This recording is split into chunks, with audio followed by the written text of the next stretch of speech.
Well, this is going to be an interesting evening for me to talk about the roots of justice. I've never done this lecture before, so I'm going to be thinking out loud with you and learning from hearing myself talk. I'm very curious what I'm going to say. But the very first thing, and I've been thinking and looking at this topic for a long time, it means a lot to me. The whole idea of the roots of justice are in the body. I like that. I really like. Not only is it a good title, but it really says something about the topic of justice. Can you hear what it says? It says justice is not an arbitrary cultural artifact. It's not something that is imposed from the outside, but justice is something that's born in the body.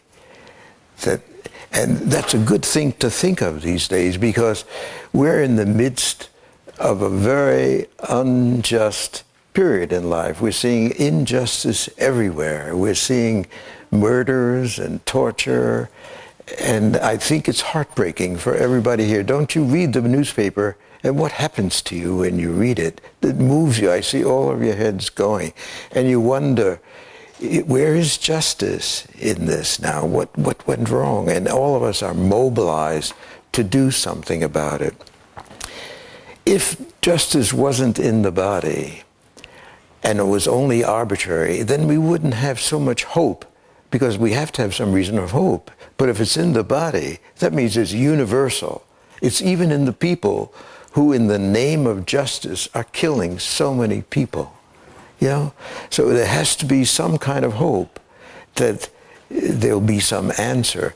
Because if we can't think of an earthly answer, then we're going to imagine that justice is not in the body, it's in a bodiless state, and only to be found when we're dead in heaven. Isn't that an awful thought? Isn't that an awful thought? My God. That means we have, well, you all know the implication of that. When you look at the world and you say, well, where the heck is God if God is allowing this? Then if there's no God, it's horrible. Or it's horrible here on earth in our body. Woof, our body. There's no justice in life. The only justice is in death. And then everything is perfectly right. And so we have to wait to die, and then we're going to get justice. Hallelujah. You know? So I like the idea that justice is in the body. Not only do I like it, I absolutely believe it. And the roots of it are everywhere, in everything alive. So it isn't just in people. It's everywhere. And justice, if you look at the base of it, has to do with making things fit. Because when you talk about justice, you're talking about fittedness. And I look at Professor Kritz because he knows so much about that. And I learned a lot from him the last time I was here and spoke. And I'm going to refer to what I learned from you. This whole thing of fittedness. And that's what everything alive is about, and it has to do with fittedness. Do you know what I mean by fittedness? That things fit together and are just right. And that's what life is always doing. And the very first justice of fittedness is in the very beginning of life, with bacteria, let's say, right? I mean, where the heck is justice with bacteria? That's kind of nuts, isn't it? Yeah. Bacteria, justice. But there's a fittedness that starts right from the beginning of life. What is bacteria? It has sensory organs of some kind, and it's taking in information, and then it does something that will allow its life to continue. That's a sensory motor reality. Think of sensory motor. That's what all life is about. Sensory means you get information in, and then you have an innate, biological, instinctive action that responds to what's in and why, so that life will continue. So the whole point of life, of justice, is to make life continue, not to make life end. So justice is there really from the beginning of living stuff. And we have it in a more and more complex way. The kind of justice that humans have is more complex, but it's still based on sensory motor information.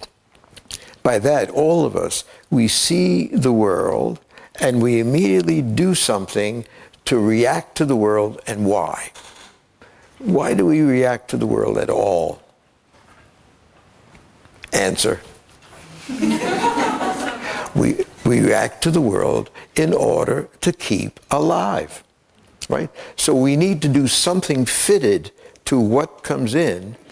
And why do we want to be alive anyway? You don't know? We want to be alive because that's why we were born. We are created without our asking for it. And we have stuff right in our sperm and the egg that makes us. And it has a great impulse. That stuff is going to push us to live, okay? I like to call that evolutionary or genetic memory, okay? We are born with no personal memory whatsoever, but we're born with this genetic memory. And what is genetic memory? The collection and database of everything that has successfully lived from the beginning of time. That's genetic memory. And by gosh, is it hungry to live? And you are the owner of that hunger. Okay? Do you follow that? Yeah, say yes. That fits. That fits. It fits, even though it's a fittedness. I need the yes. But so I just want you to understand that we are in a weird place being human beings, you know, because we didn't choose to be alive and we don't choose to die, but by God, we're sitting in an instrument that's going to do just that. And we have to say, this is me, but it is running us, you know, that it thing is wanting to be alive. So inside of us is this immense push to survive, the survival of the self. So that means that everything I see, I'm going to evaluate it. I have selective attention. I'm going to evaluate it. Is that going to be good for me or bad for me? But I'm not going to evaluate it with thoughts. I'm going to evaluate it instantaneously with a body reaction. That's sensory motor, just like the bacteria. It takes an information, but we have selective attention. We're only going to see those things that are going to lead to more life. I was wondering what was up there. Some people, are you thinking or, yeah, okay. I'm provoking thought, okay. I thought something, I was looking up there, thinking, okay. I always check people's gazes and wonder what's making them look at that. So we always, I call that see-do. That the moment we see, we're going to do something about what we see before we even think about it. And what we do about it is going to support the survival of the self. Do you follow that? Okay, yes. Okay, so that means that we have to be fitting. And there's the beginning of fittedness. Just fittedness in order to go on living. And that happens before we think. That happens before we think. That means our body is going to respond to all sorts of sensory input with information.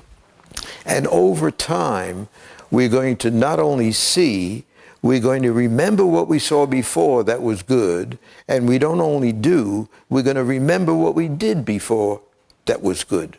That means the moment we see, we're remembering, and the moment we do, we're remembering.